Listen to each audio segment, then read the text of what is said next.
আকাশে চাঁদ ছিল, কিন্তু আলো যেন নিভু নিভু।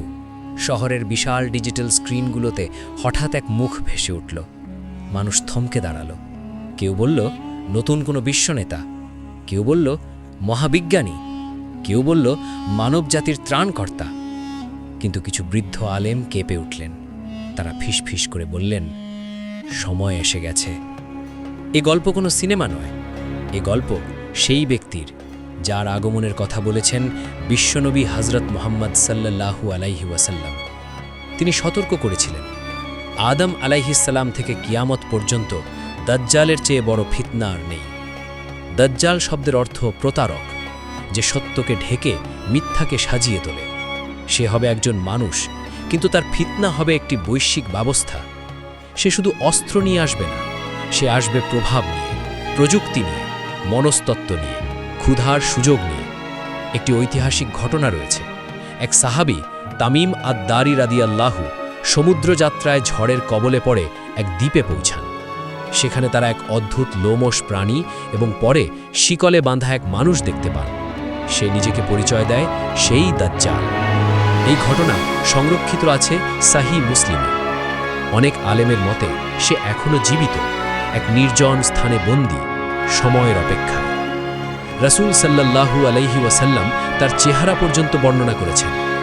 এক চোখ অন্ধ, ডান চোখটি ফুলে ওঠা আঙুরের মতো, কপালে লেখা থাকবে কাফের। অদ্ভুত ব্যাপার হলো, এই লেখা শুধু মুমিনরাই পড়তে পারবে। এ যেন আল্লাহর পক্ষ থেকে একটি সিকিউরিটি সিস্টেম। ধীরে ধীরে মানুষ আল্লাহকে ভুলে যাবে। মসজিদ থাকবে কিন্তু অন্তরে তাকওয়া থাকবে না। কোরআন থাকবে কিন্তু আমল থাকবে না।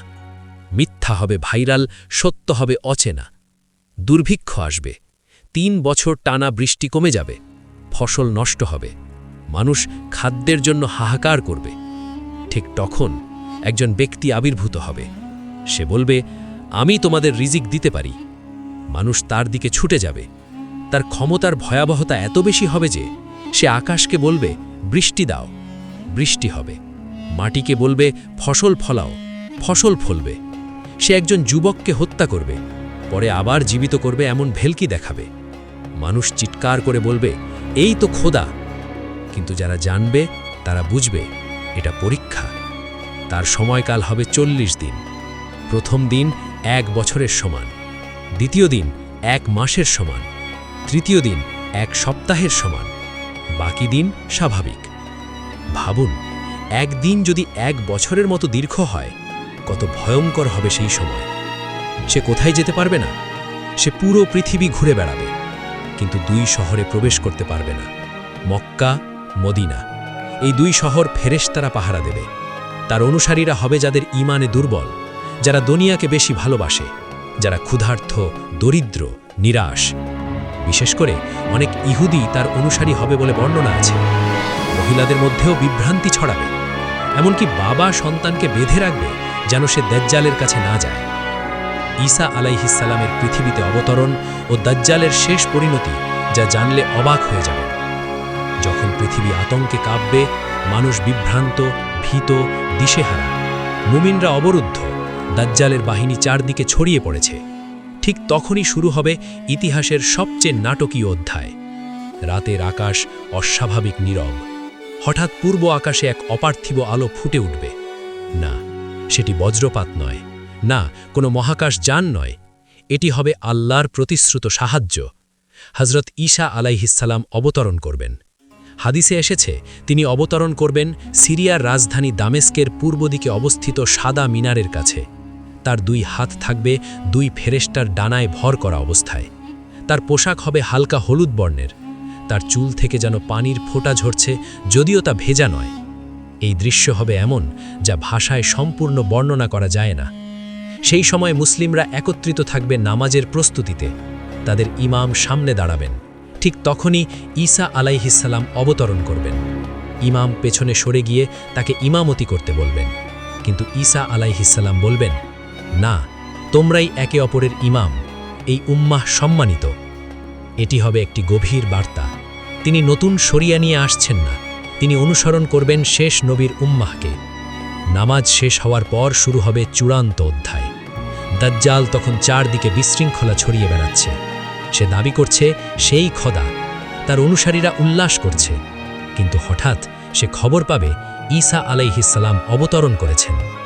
হাদিসে এসেছে ঈসা আলাইহিসসালামকে দেখা মাত্র দাজ্জাল গলে যেতে থাকবে, যেমন লবণ পানিতে গলে যায়। ভাবুন সেই দৃশ্য, যে ব্যক্তি নিজেকে খোদা দাবি করেছিল, যার সামনে মানুষ সেজদা করেছিল, যে আকাশকে আদেশ দিত, সে আজ ভয়ে পিছু হটছে। কিন্তু ঈসা আলাইহিসসালাম তাকে পালাতে দেবেন না, তিনি তাকে অনুসরণ করবেন। পৃথিবীর মাটি কাঁপবে না, কিন্তু মানুষের হৃদয় কাঁপবে। এই ধাওয়া শেষ হবে ফিলিস্তিনের লুদ নামক স্থানে, বর্তমান লুদ শহরের কাছে। সেখানে ইতিহাসের সবচেয়ে বড় ফিতনার সমাপ্তি ঘটবে। ঈসা আলাইহিসসালাম তাকে হত্যা করবেন। কোনো জাদু নয়, কোনো দীর্ঘ যুদ্ধ নয়, একটি নির্ধারিত মুহূর্ত, একটি আল্লাহর সিদ্ধান্ত। দাজ্জালের পতনের সঙ্গে সঙ্গে তার বাহিনী ভেঙে পড়বে, তার অনুসারীরা পালাবে, মিথ্যার সাম্রাজ্য মুহূর্তে ধসে পড়বে। মানুষ বুঝতে পারবে যাকে তারা খোদা ভাবছিল, সে ছিল কেবল এক প্রতারক। পৃথিবীর বুকে নেমে আসবে স্বস্তির নিঃশ্বাস। অন্ধকারের যুগ শেষ হবে, শুরু হবে ন্যায় ও শান্তির এক নতুন অধ্যায়। ঈসা আলাইহিসসালাম পৃথিবীতে অবস্থান করবেন।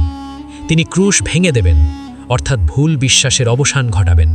তিনি জিজিয়া বাতিল করবেন, কারণ তখন সবাই সত্য বুঝে গ্রহণ করবে।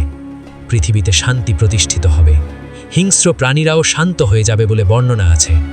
সম্পদের এত প্রাচুর্য হবে, জাকাত গ্রহণ করার লোক খুঁজে পাওয়া যাবে না। এ যেন এক বিপরীত দৃশ্য, দাজ্জালের অন্ধকারের পর আলোর যুগ।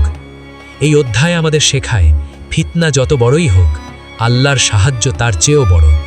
দাজ্জালের উত্থান ছিল পরীক্ষা, তার পতন হবে প্রমাণ। মিথ্যা কখনো স্থায়ী নয়। শেষ প্রশ্নটা আমাদের জন্য, যখন সেই দিন আসবে, আমরা কোন দলে থাকব? দাজ্জালের বিভ্রান্ত দলে, নাকি ঈসা আলাইহিসসালামের নেতৃত্বে সত্যের দলে? ইতিহাসের সেই দৃশ্য এখনো আসেনি, কিন্তু তার বার্তা আজও জীবিত। সত্য শেষ পর্যন্ত জয়ী হবেই। দাজ্জালের ফিতনা থেকে বাঁচার উপায়, ঈমানের সুরক্ষা পরিকল্পনা। দাজ্জালের ফিতনা শুধু চোখের পরীক্ষা নয়, এটি হবে হৃদয়ের পরীক্ষা।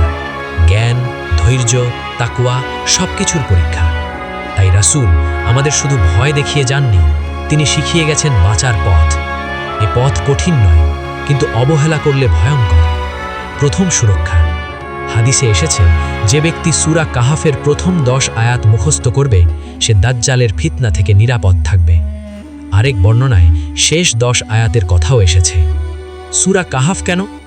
এই সূরায় 4টে বড় ফিতনার গল্প আছে। 1. ঈমানের ফিতনা, আশাবে কাহাফ। 2.